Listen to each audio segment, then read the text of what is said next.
Hello students, today we'll study another chapter from your class 12 syllabus. This is from your book Flamingo and the name of the chapter is Poets and Pancakes and it is written by Ashoka Mittal. Now in this particular video, I'm going to give you the introduction of the chapter and the detailed summary of the chapter. Stay with me till the end because it's a little difficult chapter and once you will be through with the entire video, all your queries related to the particular chapter, if you had any difficulty, will be resolved. That I assure you of. Now coming to the chapter Poets and Pancakes, it has been taken from the book My Ears with Boss, which was written by Ashoka Mittal. Now, this is an excerpt from the book My Ears with Boss, which was written by Ashoka Mittal in its first place. It is about his time when he worked at Gemini Studios. It was quite a famous film studio back in those days. Now, you can ask your parents about it. If you see old movies, the black and white movies, the initial trailer before the movie begins, the commences, then you can see two boys, identical twin types. They are playing some musical instrument. So that particular, um, it signifies that this movie was made in Gemini Studios. Now, we learn that Ashoka Mittal's job is to cut newspaper clippings concerning different topics and maintaining a file of the same. Actually, he used to find out which story was good enough to be made into a movie. So he used to cut out the clippings and place them in a file. In this story, we learn about a lot of things relating to the film industry. We get an inside glimpse of its working. In this excerpt, he talks about all the elements that kept Gemini Studios running. From Pancake, a makeup brand used by the artists, to the office boy of the makeup department, from Subbu to the lawyer, every element helped in making Gemini Studios a successful film producing company. Now coming to the entire detailed summary of the chapter, the word pancakes from the Poets and Pancakes is not the name of a sweet dish because the moment you hear the word pancakes, you get to know about that sweet dish that you generally eat, your mother prepares, which is generally served with maple syrup. But this is not any sweet dish, but it is the name of a makeup brand that Gemini Studios used in large amounts, which a lot of actresses used to use. So just like Lakme, Revlon, etc. Similarly, Pancake was the name of a makeup brand. It was a very popular brand used by famous celebrities of old times like Miss Kauhar, Greta Garbo and Vijayantimala. The writer says that new age actresses like Rati Agnihotri may not even have heard of the brand of makeup as she entered the industry later. And probably the brand was no longer in use then. Now, for you guys, Rati Agnihotri is also a very old actress. She was an actress who used to work in late 1980s and 1990s. So this brand was used by old age actresses somewhere in 1950s or 60s. So the lesson begins with a brief description about the makeup room of Gemini Studios, which was situated on a higher level floor of the building.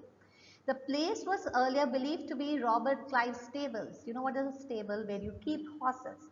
So initially it was used as a stable. Then later on in the higher floors, it was used as a makeup room. The makeup room looked just like a salon. You know what a salon is? A small room where you like beauty parlors with around 6 to 7 large mirrors surrounded by large bulbs all around them. The bright lights emitted a lot of heat and were a source of discomfort for those getting their makeup done, as a lot of heat was generated because of the flashlights. At first, the Bengali was the head of the makeup studio. Later, it was supervised by a Maharashtrian who was assisted by a Dharwad Kannadiga, an Andhra, a Madras Indian Christian, an Anglo-Burmese and the usual local Tamils. The fact that people from different cultures and religions work together puts forward the post-independence national integration scenario. That is the no discrimination policy. It is not that just because you are from Maharashtra, you are a Marathi, you will head the makeup department. So people from all walks of life, from all different states of the country used to work there. and they could rise to the level, a higher level, and could head the makeup studio.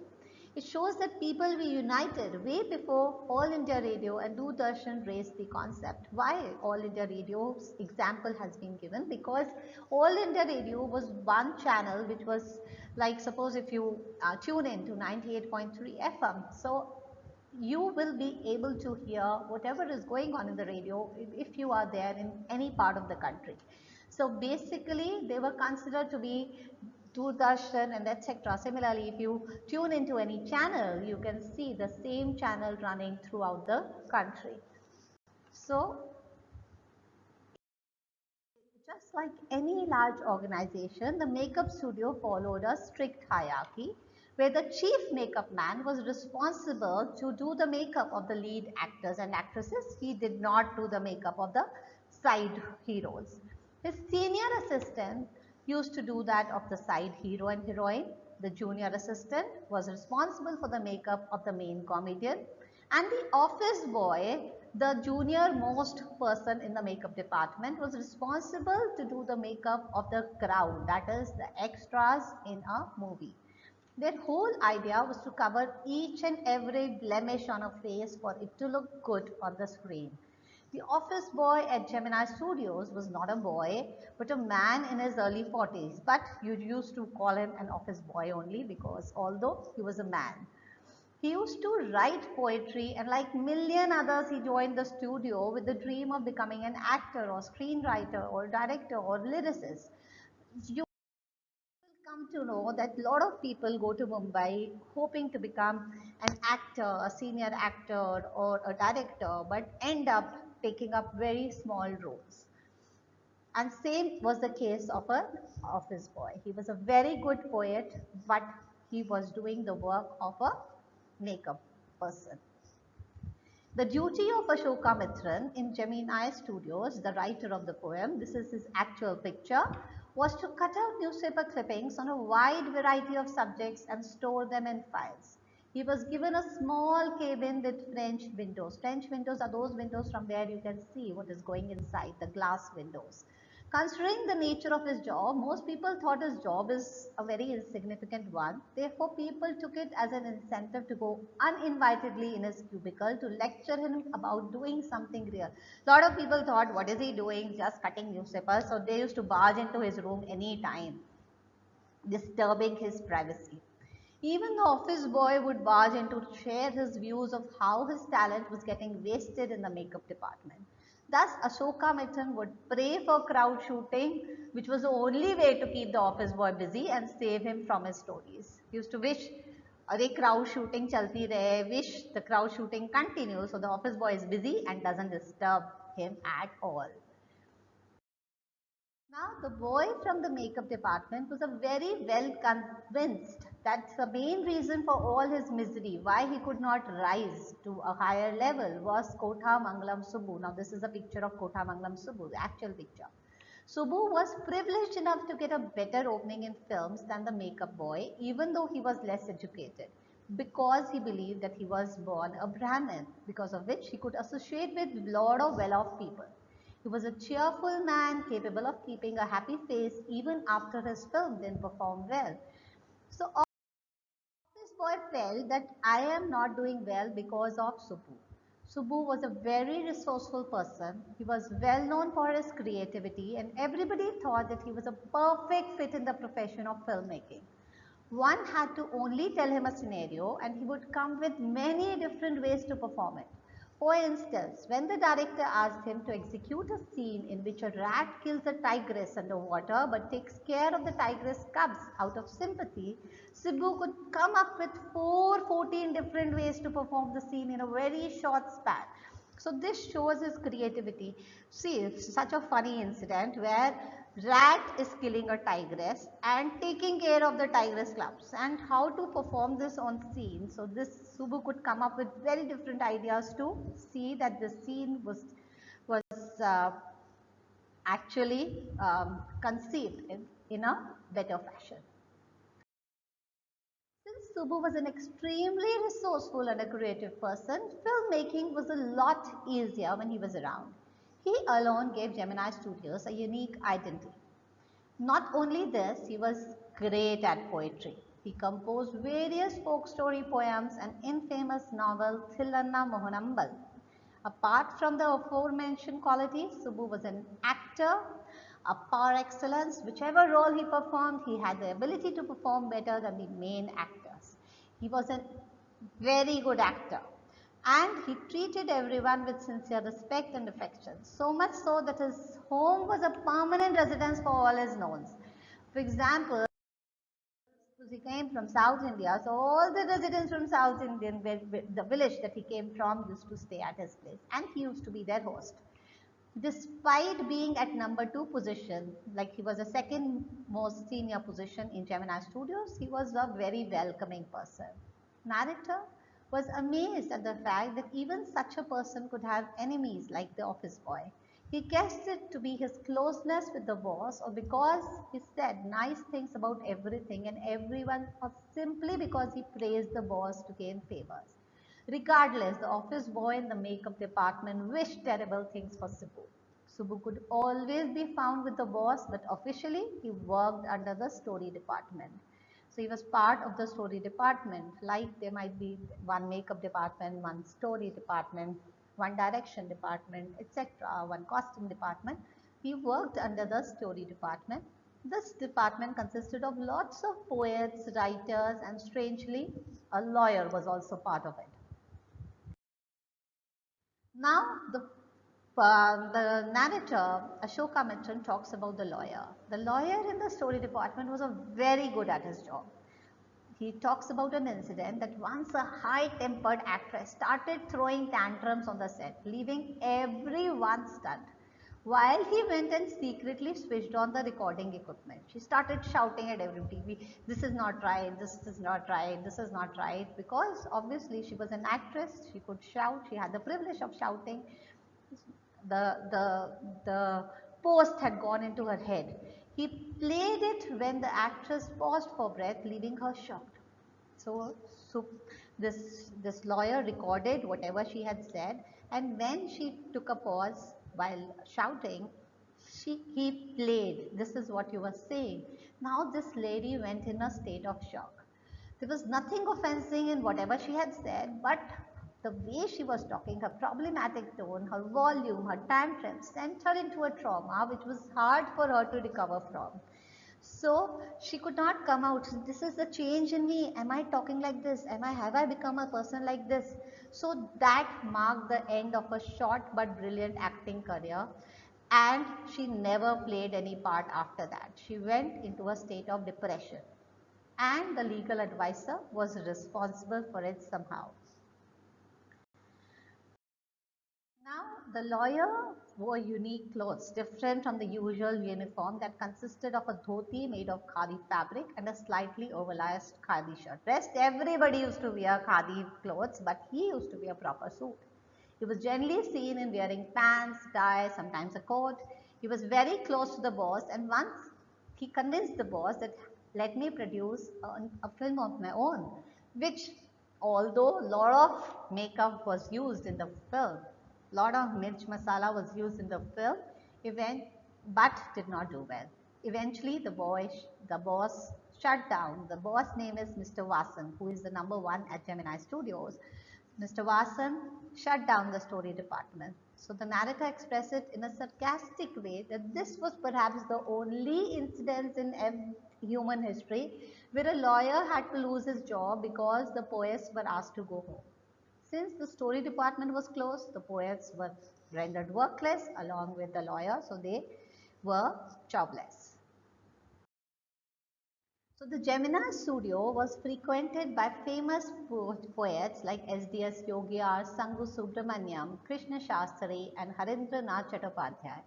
Most of the poets wore clothes made of khadi fabric and respected Gandhiji for its prevalence, but were not politically inclined. Just because everybody used to wear khadi, so they used to follow that fashion. They hated terms like communism because they thought that a communist did not love his family. He would not hesitate in killing them. He was there to create violence among the ignorant and innocent people. Such a thought was prevalent in South India, and the poets thought the same. So Gemini Studio displayed extreme hospitality when Frank Bushman's Moral Rearmament Army (MRA), consisting of 200 people, came to Madras in 1952. So they welcomed them with open arms. They were referred to as the International Circus, even though they were not very good with trapeze, and the only association they had with animals was at the dinner table. They ate non-vegetarian food, and other than that they did not interact with animals as was done in a circus.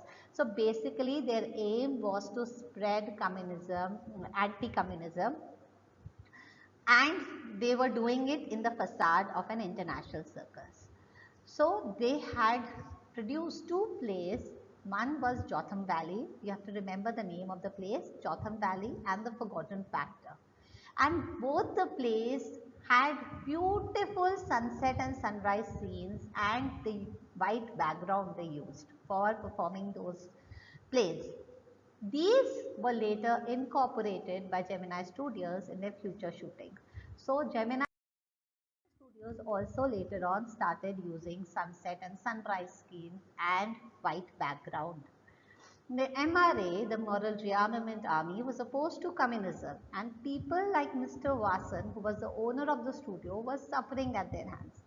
After a few months, Gemini Studios got yet another chance to welcome a poet from England. People made guesses about who was going to visit this time because most people knew a very few poets like William Wordsworth or Tennyson, or enthusiasts knew about John Keats, P.B. Shelley, Lord Byron, or even T.S. Eliot. They were curious as to who was the one visiting Gemini Studios. The person about to visit Gemini Studios was not a poet but an editor of a newspaper daily, and thus the boss was planning on giving him a huge welcome. Nobody knew his name. Even Vasan was the editor of a famous Tamil weekly publication titled Ananda Vikatan. The guest finally arrived at around 4 in the afternoon. He was tall and a serious looking British face, which was unknown to almost all of them. The poet, the person who had come in, was Stephen Spender. The same Stephen Spender who has written the poem Elementary School Classroom in a Slum from your book Flamingo. He was the one who had come to spread in anti-communism. He tried to enlighten the audience, but unfortunately, no one could understand a word of what he was saying because of his British accent. He was continuously speaking in British English, English, English, and these were Tamil speaking people. They could not understand what was he speaking at all. The visitor was just confused. People could not understand the reason why a British poet speaking in English was addressing a Tamil speaking audience. They will definitely not understand what he's saying. His visit remained a mystery for them. In those days, to get your writing published, an entire people used to write whatever a novel. So that whatever you have written was a manuscript. The manuscript of the entire novel was made to the editor along with a stamped envelope for return of the manuscript because 90% they knew their novel would not be published. So envelope be साथ भेज देते थे. They used to send the envelope as well along with the stamps. If you don't like it, please return it back to us. For such writers, there was a newspaper by the name of The Hindu, which is published these days as well, which had advertised that there was a short story contest organized by a British publication titled The Encounter. The writers at Gemini Studio had not heard of the name of this publication at all. So, but Ashoka Mitran had aspirations to become a writer. He wanted to know, but before sending the entire manuscript to England, it will cost him a lot of money along with the stamped envelope. So he decided to before spending that much money on mailing his entry and sending it to England, he wanted to know more about the paper news encounter, wanted to know is this authentic or not. So he visited the British Council Library to get some more information.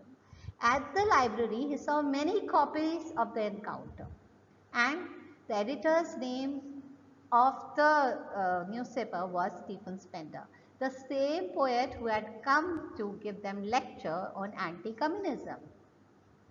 Now this rang a bell in Ashokamitran's heart. He felt that he had found a long lost brother and was glad when he mailed his entry for the contest, because he thought Stephen Spender would definitely recognize him when he will mention Gemini Studios underneath.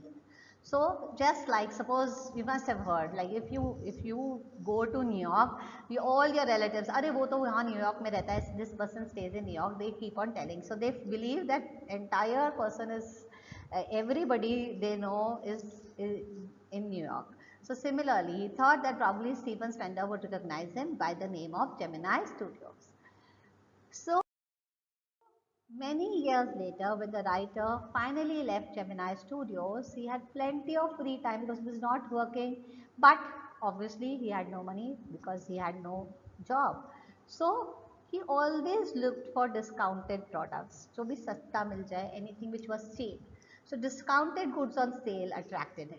Once he came across books being sold on the footpath outside a post office located on Madras Mount Road.